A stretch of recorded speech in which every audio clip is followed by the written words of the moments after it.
tudo bem com vocês? Nesse vídeo eu vou falar a respeito da minha experiência com a ayahuasca, ou Santo Daime, né, como muitos conhecem por aí.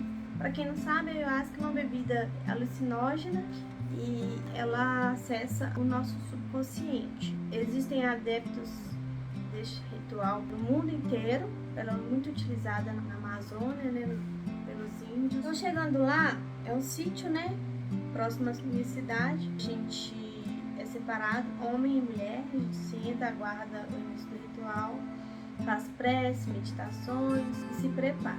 Logo em seguida vem uma pessoa com a bebida, a gente toma 2 doses da bebida. A primeira dose, eles passam, a gente ainda está sentado. E ao redor do salão, onde é o ritual, são distribuídos colchões, né?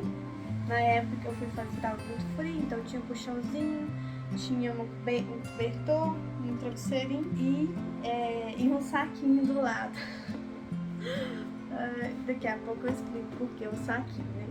Então, você senta, toma a primeira dose e no seu momento você vai se deitar no colchão ou sentar ou levantar, fica a critério da pessoa, né?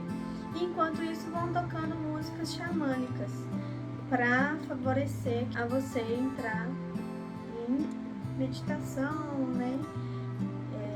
E acessar o seu subconsciente. Então, eu tomei.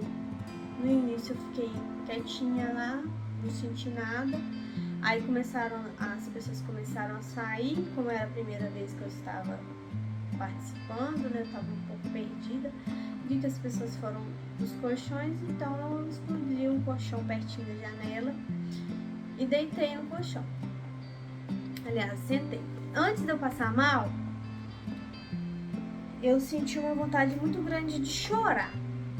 Eu olhei para as mulheres que estavam ao meu redor e eu senti como se eu estivesse sentindo a dor das mulheres do mundo inteiro. Senti uma dor muito forte, assim, uma vontade de chorar, como se eu estivesse sentindo mesmo a dor das mulheres que estavam ali e ver as mulheres do mundo inteiro assim, na minha cabeça, o sofrimento da mulher, tudo que a gente passou. Então eu fiquei nessa aí, chorando. Aí depois passou a vontade de chorar e eu comecei a passar mal. Me deu a vontade de fazer o número 2. Aí, porque eles falam que a gente passa por uma catarse, né? Então, às vezes, o que vem a gente tem que deixar embora mesmo. Quando eu comecei a me dar essa vontade de ir no banheiro, eu fui pro banheiro e eu fiquei lá muito tempo. Eu fiquei tanto tempo que o pessoal começou a ficar preocupado e batendo lá, perguntando se estava tudo bem. E com isso acho que, se eu não me engano, são 4 horas que você fica no local. E as músicas tocando, né? Aí eu me acalmei um pouco e resolvi voltar pro meu cantinho. Começaram a vir pensamentos de nojo, de repulsa. Coisas que me dão assim, repulsa mesmo, pessoas e tal. Aí veio esse pensamento na minha cabeça. Logo que veio esse pensamento, me deu uma vontade muito grande de colocar pra fora, né? Eu enjoei mesmo, querendo vomitar. E aí que tá o saquinho, que eles já deixam lá, porque sabem que a maioria das pessoas tem catarse, né? Então joga pra fora. E tem um detalhe, antes disso, eu fui deitar e eu esqueci que tinha uma parede atrás de mim. E eu fui com tudo na parede, sentei a cabeça na parede. E eu fiquei preocupada, né? Por causa da batida na parede. Aí a moça, não, calma, vai passar.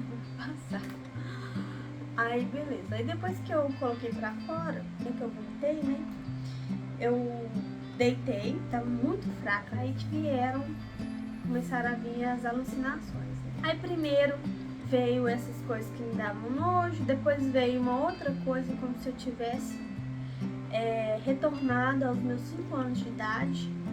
Quando eu tinha 5 anos, a minha família é de pessoas mais velhas. A minha mãe, quando me teve, meus irmãos já eram mais velhos. O meu irmão caçula tinha 15 anos quando ela me teve. E a minha irmã mais velha tinha 25 anos. Então a diferença de idade é muito grande. Porque a minha mãe teve 6 filhos e eu sou a caçula. Aí veio, nessa época, quando eu morava com minha mãe, que eu tinha 5 anos, e meus irmãos começaram a ir embora. Nessa época, 3 irmãos meus se casaram, né? Foram viver a vida deles. Um irmão meu foi pro Japão, ficou 9 anos lá no Japão. 3 irmãos não, foram 4 irmãos se casaram e foram pro Japão. E eu nunca, gente, eu juro pra vocês, eu nunca tinha pensado nisso. E eu sempre tive muito medo das coisas, eu tinha muito medo de escuro. Eu cresci essas crianças medrosas, tinha medo de tudo, medo de escuro, medo de bicho, medo de viajar sozinha, depois, né, mais velha, viajar sozinha, medo de solidão, de ficar sozinha. Eu tinha muito medo das coisas. E aí eu percebi que nessa época, quando eu tinha 5 anos, que meus irmãos foram embora, eu comecei a sentir como se eu tivesse realmente 5 anos. Eu comecei a chorar e conversar com a minha mãe. Mãe, eles estão indo embora, eles não gostam mais de mim. Porque imagina, gente, uma criança de 5 anos, a casa tá lotada de gente e de repente todo mundo vai embora. Né? O que a criança vai passar na cabecinha da criança? É igual uma criança quando o pai se separa, né? E aí eu me sentia abandonada. Porque são 4 irmãos, homens e uma mulher. E o meu pai. Então os 5 homens lá de casa foi tudo embora. E a minha irmã foi embora também, que eu tinha muita coisa com ela. E ficou eu e minha mãe. Então eu comecei a ficar... nessa hora, lá na ayahuasca, eu comecei a chorar. Um choro de uma pessoa que tivesse perdido todo mundo. Ficou só a minha mãe, como se tivesse perdido todo mundo. E eu conversando com minha mãe, mãe, por que eles estão indo embora? Eles estão me abandonando. O que eu fiz de errado? Eu fiz alguma coisa de errado? Eles não gostam mais de mim? Na cabecinha da criança, né? Ela não entende o que está acontecendo. E aí que eu vi por que eu era tão medrosa. Aí o que eu fiz? Eu voltei lá, peguei... e outra, quando o pessoal foi embora, eu senti como se eu tivesse ido atrás deles. E realmente eu lembro de uma cena da minha irmã, tinha ido lá em casa, e ela estava indo embora e eu saí correndo atrás do carro. Minha mãe correndo atrás de mim, eu correndo atrás do carro, chorando, querendo a minha irmã. Então, eu voltei lá, peguei a minha criança interior, coloquei ela no colo e falei, olha, eu sei que você, quando seus irmãos foram embora, você se sentiu abandonada. E acabou que eu fui também atrás deles, porque eu sempre fui assim, sempre ia atrás da minha família. Tudo que eu me envolvo com o problema de todo mundo, envolvia, né? Agora eu melhorei. E tava querendo sempre ajudar todo mundo, resolver as coisas para todo mundo, unir a família, me envolvi em todos os problemas, sempre eu tava ali no meio. E a minha família acabou acostumando com isso, mandando eu fazer as coisas. Fala com fulano isso pra mim, resolve isso aqui pra mim. E eu acabei me deixando de lado. E aí eu conversei com a minha criança interior e falei com ela, olha, quando seus irmãos foram embora, eles não foram por sua causa.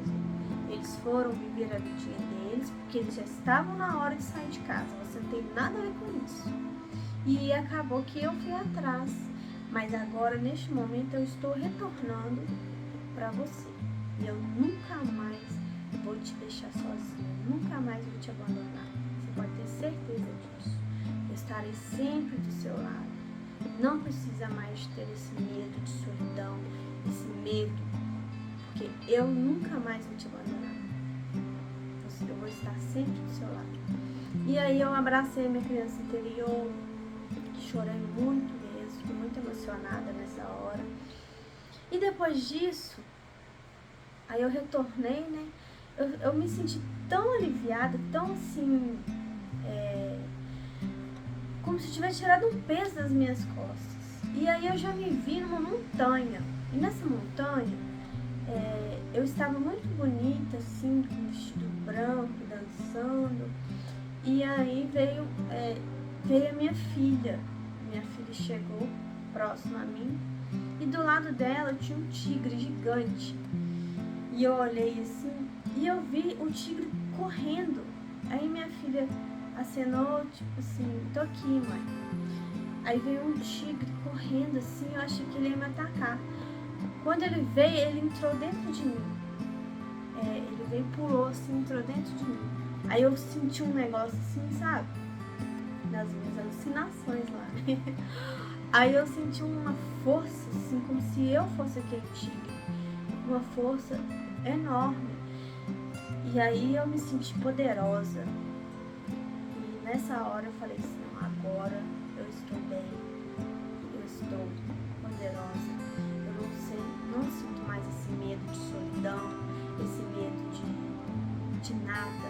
Agora eu não estou sozinha mais. Eu tenho a mim, tenho a Deus e tenho a mim. Então eu não preciso mais ficar nesse medo de solidão, né? Eu tenho as pessoas que eu amo, sim, claro, mas tem momentos que a gente precisa de estar com a gente às vezes a gente larga a gente de lado e vai atrás das pessoas. Quando a gente faz isso, a nossa vida vira uma tragédia, né? A gente nunca deve deixar o nosso eu, a nossa centelha, a gente não deve deixar. Em primeiro lugar, a gente cuida da gente, para depois a gente conseguir cuidar do próximo. E aí que foi a parte engraçada, porque eu comecei a rir descontrolavelmente. Eu comecei a rir, porque eu tava muito louca mesmo, tava loucona mesmo. E aí eu senti tanta felicidade, mas tanta felicidade que eu começava a dar aquelas gargalhadas e ria. E eu olhava assim, tinha um homem que ficava dançando lá, ele ficava assim, dançando assim, só assim, a noite toda dançando. E uma mulher também ficava balançando o cabelo lá a noite toda. E eu olhava para aqueles dois e me dava vontade de rir. Ao mesmo tempo que eu queria ir lá dançar junto com eles, mas eu não conseguia levantar. Aí eu pegava o cobertor, jogava na minha cabeça e ficava assim, eles não podem escutar eu rindo, não. E eu ficava falando alto, tipo assim, nossa, ninguém pode ver eu rindo não, gente. E eu ria, aquelas risadas de bruxa mesmo, umas risadas descontroladas. Tava descontrolada. E ria. Aí eu puxava a cobertinha assim, olhava os dois e ria. Meu Deus, esse homem não vai parar de dançar, não. Ai, meu Deus, esse homem não para de dançar. Meu Deus, o que essa mulher tá fazendo aí? E ria. E olhava a mulher do lado. Nossa, e a mulher que estava do meu lado ficou o tempo todo chorando. E eu ficava, essa mulher vai parar de chorar, não. E ria. Oh, foi a parte mais legal do negócio. Só que me deu uma crise tão forte de riso que eu fiquei até preocupada na hora. Aquela crise que dá dor na barriga, de tanto que você ri. Mas eu devo ter ficado uns 40 minutos rindo, sem parar. E eu senti essa felicidade, sabe? De me libertar disso. Me libertei. Porque lá no início, eu tinha me arrependido. No início da sessão, nas primeiras horas, eu tava assim, meu Deus do céu, o que eu tô fazendo aqui nesse lugar? Eu tava passando tanto mal, que eu ficava assim, meu Deus do céu, eu quero ir embora, eu arrependi, não devia ter vindo, eu vou morrer. Eu achei que eu ia morrer. Aí, resumindo, no final, aí o riso foi passando, eu fui ficando mais tranquila, mais calma. Quando eu vi, muitas pessoas já tinham se levantado. Aí eu levantei também, sentei lá no local e aí terminaram o ritual. E assim, foi uma experiência pra mim foi uma experiência maravilhosa. Eu não tive coragem de ir lá de novo ainda, mas eu pretendo ir mais vezes. Mas essa foi a minha experiência com a ayahuasca e eu aconselho a todos, que estão nessa busca, por expansão da consciência, que tenham essa experiência, que eu acredito que agrega muito na vida da gente. É mais uma, que a gente puder fazer pra gente, as ferramentas que a gente puder utilizar nessa busca, nessa evolução espiritual, esse autoconhecimento, todas serão bem-vindas. E essa eu senti que me ajudou muito. Então, muito obrigada a todos, por assistirem, por estarem aqui comigo. Espero que vocês curtem, se inscrevam no canal, compartilhem. E qualquer coisa estou aí pra gente trocar ideia, né, a respeito do assunto, se quiser comentar também. Tudo de bom pra vocês. Até a próxima.